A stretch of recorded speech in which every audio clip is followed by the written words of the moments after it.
Pemirsa, terima kasih Anda masih bersama dengan kami, dan bagi Anda yang baru saja bergabung bersama kami, akan kami sajikan kembali 3 berita utama kita di hari ini.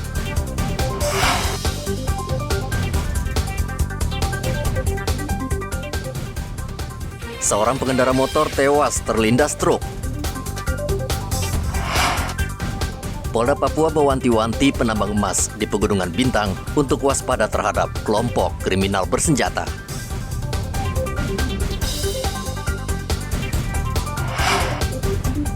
Polisi dan komunitas motor kibarkan bendera raksasa di puncak Kobrey, Arfak.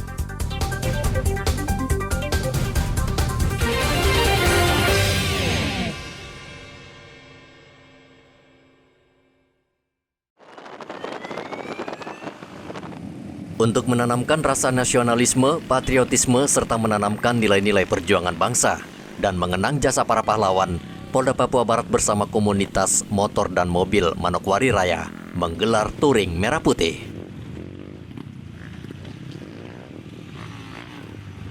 Touring melintasi Kabupaten Manokwari dengan titik finish di puncak Kobrey, Kabupaten Pegunungan Arfak. Tantangan terberat, peserta harus melewati ruas jalan yang bergunung dan terjal dengan jarak tempuh 195 km dengan waktu tempuh 10 jam pulang pergi. Touring dipimpin langsung Kapolda Papua Barat, Irjen Daniel Silitonga.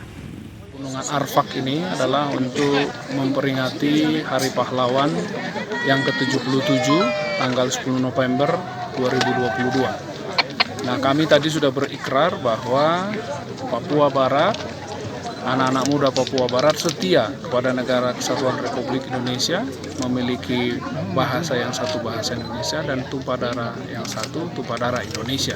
Itu yang kami ikrarkan tadi di sini bersama seluruh komunitas otomotif roda 2 dan roda 4 yang ada di Papua Barat. Ada berapa komunitas yang hadir pada saat ini? Tadi yang hadir untuk sepeda motor ada sekitar 250 orang, kemudian untuk roda 4 itu ada 60 orang. Di puncak Kobrey, Pegunungan Arfak, acara dimeriahkan pengibaran bendera merah putih raksasa dan bendera kecil sebanyak 77 bendera. Puncak Kobrey merupakan puncak tertinggi di Papua Barat dan dijuluki sebagai negeri di atas awan karena ketinggian puncak mencapai 2000 meter di atas permukaan laut. Edi Musahidin melaporkan dari Pegunungan Arfak, Papua Barat. Pembangunan saat ini tidak lepas dari jasa para pahlawan yang telah berjuang merebut kemerdekaan. Di Hari Pahlawan ini, masyarakat harus mengingat kembali jasa-jasa pahlawan dan mengamalkan perjuangan mereka, karena mereka telah mendirikan negara Kesatuan Republik Indonesia. Namun harus diakui saat ini, nilai-nilai kepahlawanan mulai luntur dan pudar karena generasi muda kurang menghargai perjuangan para pendahulu negeri ini. Berikut kutipan wawancara sejumlah warga Merauke tentang pemahaman kepahlawanan di era kemajuan industri digital saat ini. Nah, Ibu, di zamannya itu kan pahlawan merebut kemerdekaan. Nah, kalau Ibu sekarang ini sebagai profesi guru, apa yang Ibu lakukan mengisi kemerdekaan ini? Yaitu mencerdaskan anak bangsa, terutama anak usia dini. Karena kan anak usia dini itu anak yang masa keemasan yang sangat penting. Mengenalkan, terutama besok adalah Hari Pahlawan, dia mengenalkan siapa yang memerdekakan negara ini. Nah, Ibu kalau melihat sekarang ini untuk anak-anak kalangan milenial, nilai-nilai kepahlawanan itu masih dijunjung tinggi apa tidak, Bu? Kurang sih. Kurang ya? Makanya Seperti kita sebagai pendidik, terutama anak TK itu pendidik anak usia dini, mulai dari sejak ini kita mengenalkan pahlawan kita. Tanggal 10 November Hari Pahlawan. Nah, kalau untuk Anda sendiri masih mengenal nama-nama pahlawan itu siapa-siapa saja? Untuk pahlawan-pahlawan kita kan ya seperti Dei Panjaitan, Beni Burdani. Untuk di Papua sendiri ada Frans Kasiepo. Itu sih. Nah, kalau saat ini menurut Anda kira-kira nilai kepahlawanan itu di kalangan warga itu seperti apa? Sudah luntur apa masih tetap ada? Sejauh yang saya ketahui, nilai-nilai kepahlawanan itu dan semangat pahlawan itu yang ada saat ini pada masyarakat, khususnya untuk anak muda, itu sudah semakin tidak ada. Tidak ada ya. Bahkan mereka tidak ingat bagaimana perjuangan para pahlawan dulu untuk merebut negara NKRI dari tangan penjajah itu mereka tidak ada, dan itu bisa kita pastikan dan bisa kita bertanya langsung kepada mereka. Untuk menghargai jasa-jasa para pahlawan kita itu, kita sebisa mungkin melakukan pekerjaan di masing-masing bidang kita. Misalnya seperti saya sendiri bekerja sebagai swasta, ya saya bekerja bagaimana melayani masyarakat seperti guru.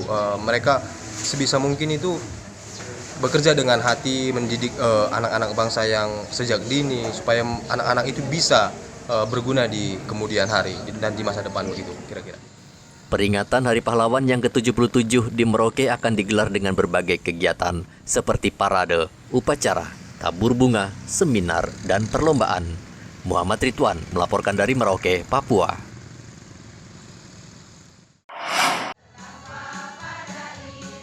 Belakangan ini di Merauke muncul berbagai aliran yang diduga sesat sehingga meresahkan warga, khususnya umat Islam. Seperti di distrik Kurik, Tanah Miring, dan kawasan Wasur, muncul sejumlah aliran keagamaan yang diduga menyimpang dari ajaran agama Islam. Wakil Bupati Merauke Ridwan yang juga menjabat sebagai pembina NU berharap agar paham atau aliran yang menyimpang dari agama segera ditertibkan sebelum berkembang dan mempengaruhi warga lainnya. NU sebagai perekat umat pemersatu bangsa di Kabupaten Merauke tetap juga tidak boleh bertindak yang konfrontasi yang bisa menimbulkan ketegangan di masyarakat. Itu mereka kasih keterangan, kasih penjelasan bahwa tidak bisa memaksakan untuk melaksanakan sesuatu aliran tertentu kalau memang itu kita sudah punya dasar semua, tidak bisa memaksakan, intinya itu. Bagi yang tidak sepaham dengan NU silahkan, dan itu hak mereka. Ya, kita sebagai orang NU tetap kita mempererat ukhuwah kita sebagai pemersatu bangsa di Kabupaten Merauke ini terutama. Dalam musyawarah daerah keempat NU di Merauke, Ridwan juga meminta umat agar tetap solid dan tidak terpengaruh dengan kemunculan aliran-aliran yang bisa mengadu domba antar sesama umat Islam.